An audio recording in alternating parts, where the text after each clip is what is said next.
Hey, welcome back, government class. It is Monday, February 8th, 2021.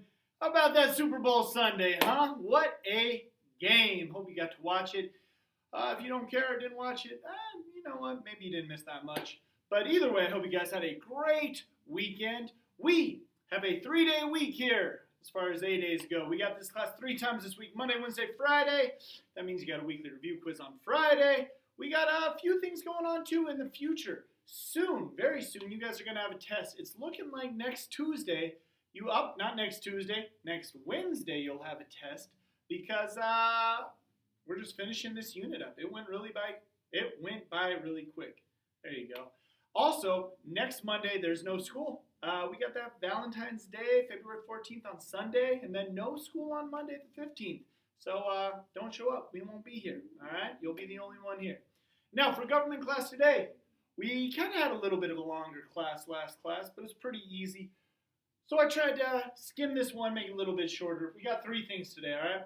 As always, we're going to review last class. Those were the notes we took on elections and voting. I'm just going to jump back into that note sharing with you guys.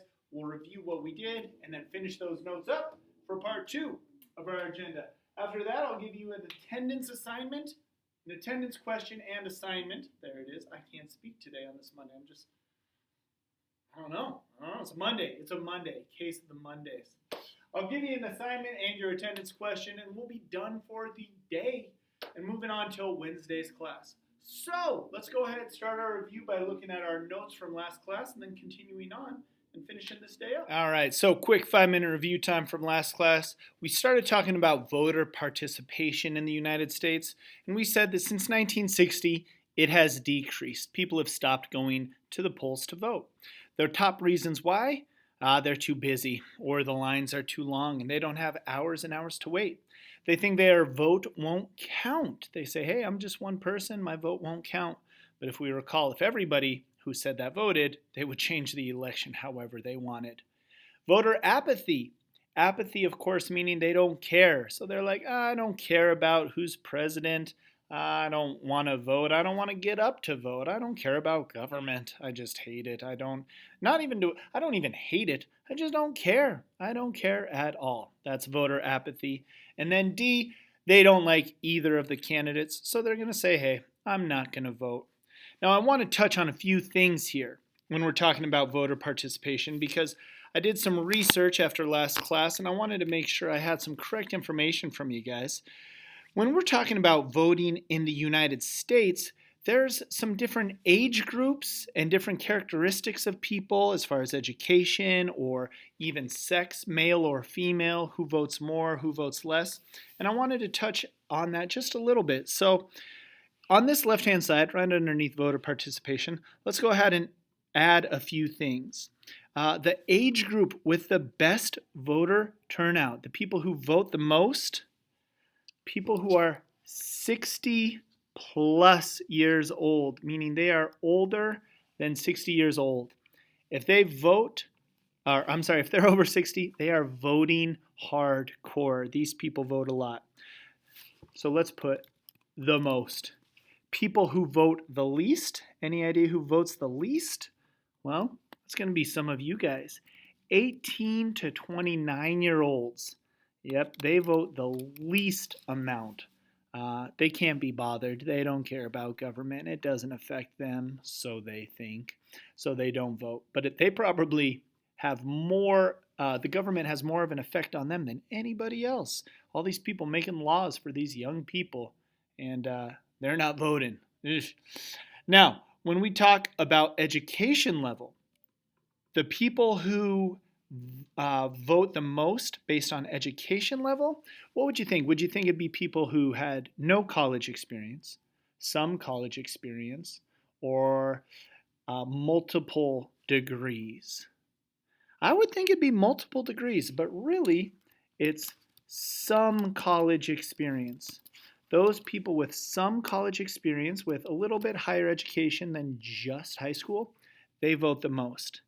And now finally, between males and females, who do you think tends to vote more? If we took 100% of the people that voted, how many would be men and how many would be women? Well, it may surprise you.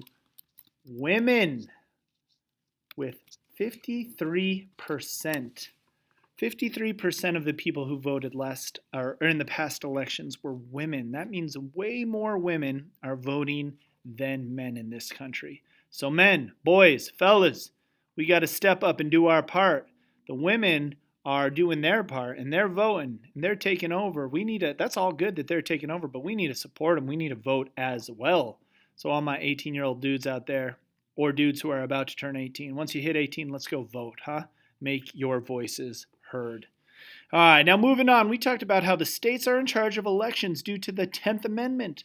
That means in Arizona we get to make our own rules about elections. So our rules and our ballots vary. If you recall, I showed you the fill in the arrow ballot. That's right, we fill in our arrow to the candidate that we want to vote for.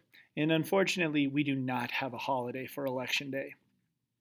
We moved on and we started talking about voting districts. How do we vote for people in Congress, which is USA, the United States Congress, and our legislative districts, which is just the Arizona government? Well, there are 435 congressional districts. We know that because there's 435 members in the House. And in Arizona, we have 9. Now, I want to show you a quick picture of this, a quick representation.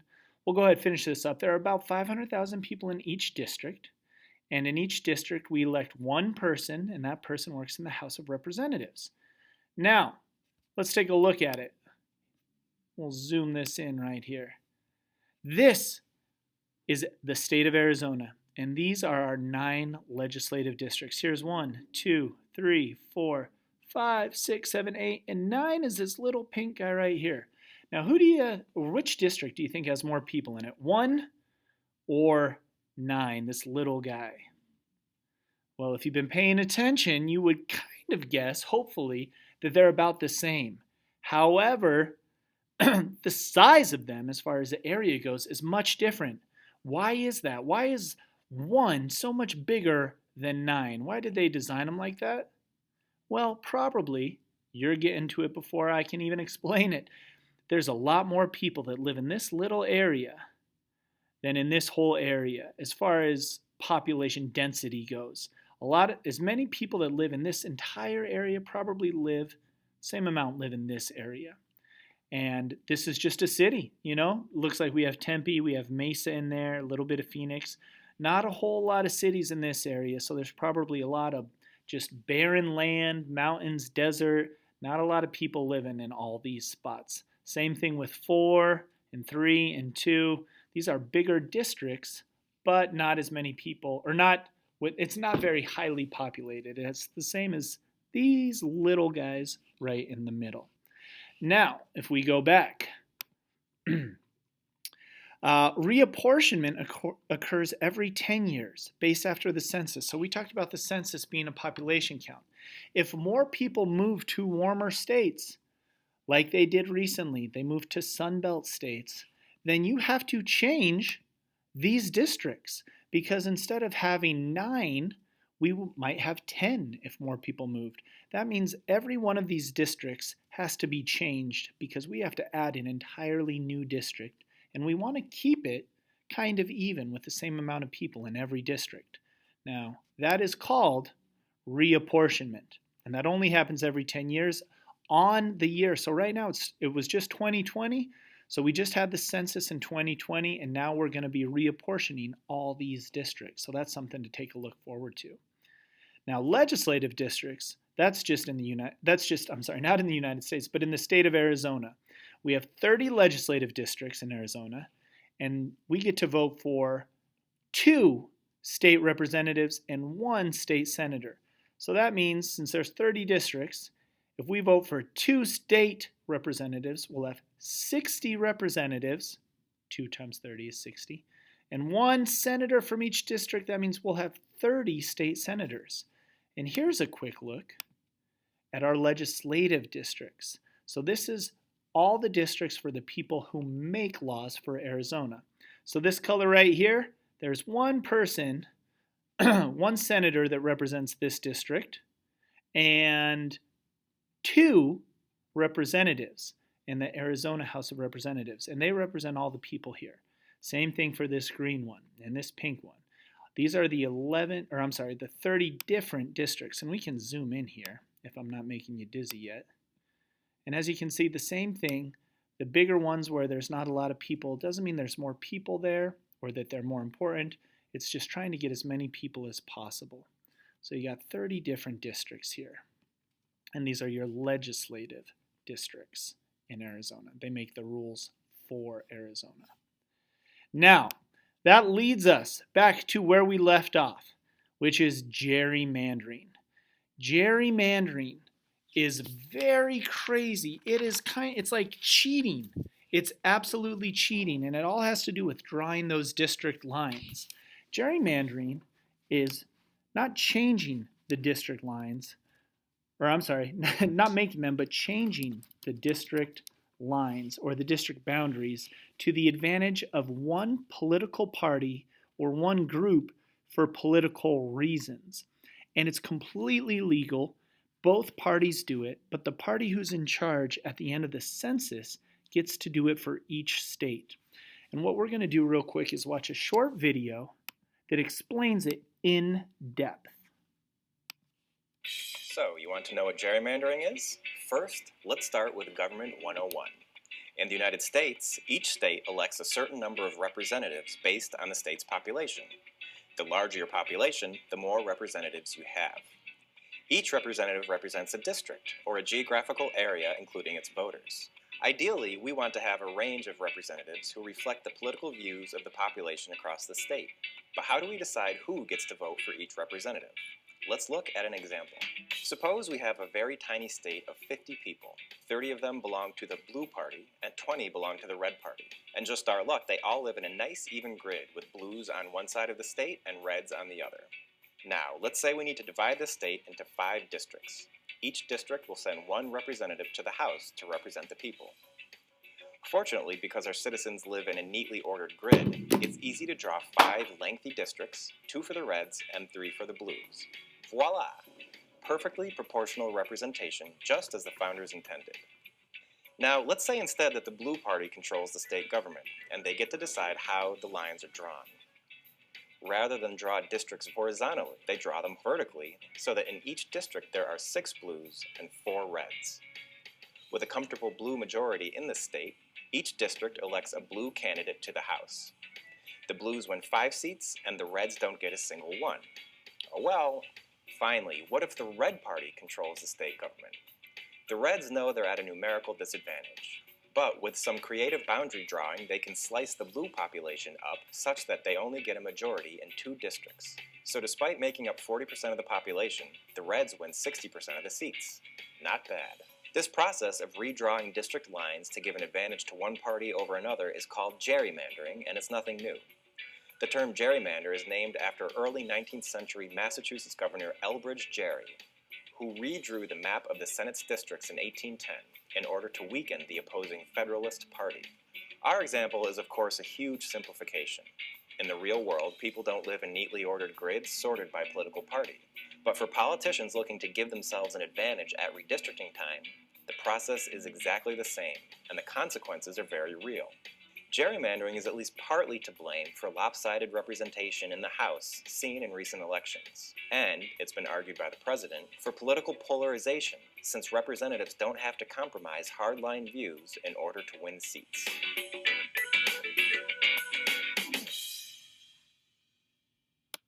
How about some of those districts they showed you? Now that's what gerrymandering is. And like I said, it's completely legal, but it's completely unfair. You know, we had 3 different scenarios that they just showed you where the blue party wins all 5 of the seats, the red party wins 3 of the seats, or it's completely fair and the blue party wins 3 and the red party wins 2, which is how it should be. But gerrymandering is when they change that. So think of that as almost cheating. It is completely cheating, and it's just drawing these crazy lines to incorporate different groups of people in the districts. Now, this final section of our notes is kind of moving into what we just experienced this past year or so between Donald Trump and Joe Biden. If you recall, we started off with something called primary elections. And a primary election is an election that is run by the political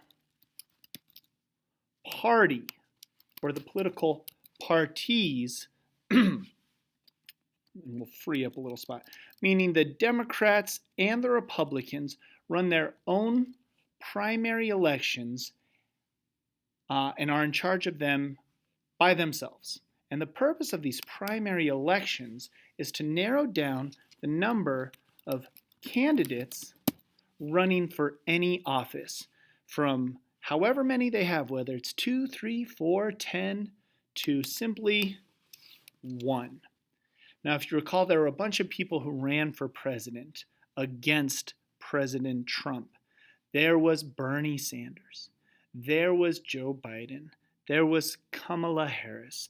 There was Senator Elizabeth Warren. All these people ran because they wanted to be the nominee to go against Donald Trump. But Joe Biden won the primary elections. He won those elections, so he was able to be the nominee for the Democratic Party. All those people were the candidates, and these elections narrowed it down to one, Joe Biden, from the political party of the Democrats. Now, after you have the primary elections, we have something called national conventions, which we just recently talked about. And those are held every 4 years in the summer before something called the, you can do this, general election, which we'll talk about right here. Now, each political,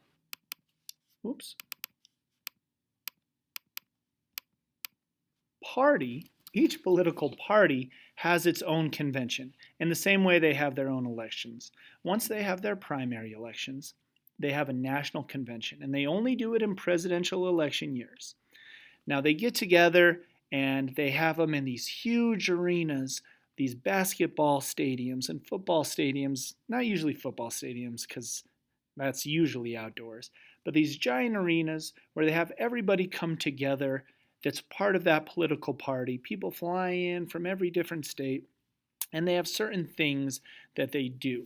They have all these delegates that are representatives of the party, and they gather and they do a bunch of really non-important stuff and then some other kind of important stuff. The first thing they do is they formally, we can take it off caps lock, formally nominate their candidate for president and for vice president. They say, hey, these are the people who won the primary elections. So they pick that person as their presidential candidate, and then that person gets to pick their own VP.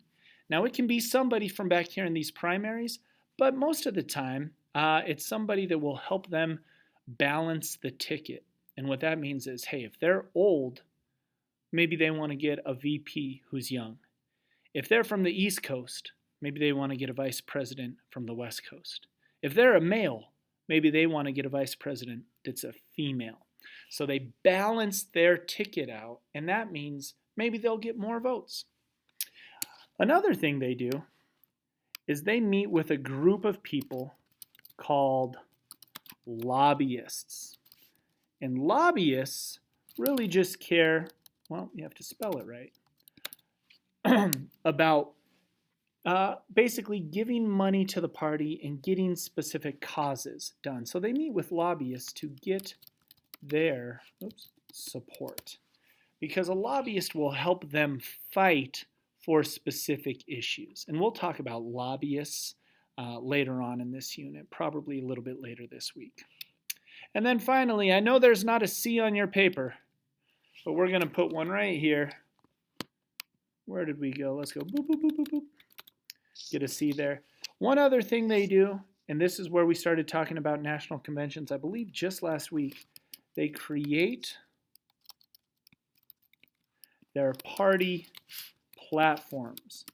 And remember, a platform is what you stand on or what you stand for as a political party. And during this national convention time, that's when the political parties get together and say, hey, what are we going to do? What are we going to stand for as a party? After they've done this, they go ahead and they have the general election. And this is later on in the year. So this is done in the summer. The general election happens on a crazy day. It's always the Tuesday after the first Monday in November in even-numbered years. That's when we have a general election. And that's usually every 4 years, it's a presidential election. But we have these general elections every 2 years. And we have both federal and, what's the opposite of federal? State office holders are elected. And they do not actually take office until the month of January the following year. So think about it this way. The general election is going to happen every 2 years. We say the Tuesday after the first Monday. That means if the first day in November is a Tuesday, that is not your general election day. Nope, because you have to have a Monday. Once you have a Monday in November, then the first Tuesday that comes after that Monday is when we have the general election. And it has to be in the even-numbered years. So the elections happen in the even-numbered years. 2014, 2016, 2018, 2020. And then once they're elected, they start in January of the odd number years. 2015, 2017, 2019, 2021. Now this is when we have Senate elections, House elections, and every 4 years we have presidential elections. And that's what just happened. In 2020, we had a general election on Tuesday, the Tuesday after the first Monday in November. And then President Joe Biden was elected, and he did not start office, or not take office and start being the president until January. Actually, January 20th for the president. Everybody else is a little bit earlier. They start around January 3rd. But the inauguration day, which we talked about, is January 20th, 2021. So an odd number year. I don't know if you guys have this on your notes. We're going to go ahead and just delete that. And that's going to wrap up our notes for today. And that's all we're going to do. So let's go ahead, get back to the board, and see what you have for today's assignment and attendance question. All right, there you have it, ladies and gentlemen. A little bit longer than expected, but we'll cut you a break here, make your assignment pretty easy. For your assignment and your attendance question today, 2 things. Number 1, go ahead, send me a picture of your notes. The notes we just took that should be completed by now. Send me a picture of those. And number 2, answer this question in your email. Who votes more, men or women? Based on the notes we took today. Who votes more, men or women? Answer that question. Those of you who are not voting more, you need to get on it, all right? That is it for today. Assignment, send me a picture of your notes and tell me who votes more in the email, men or women. That is it for today's class on Monday. We will see you guys on Wednesday. Hope you guys have a wonderful rest of your day.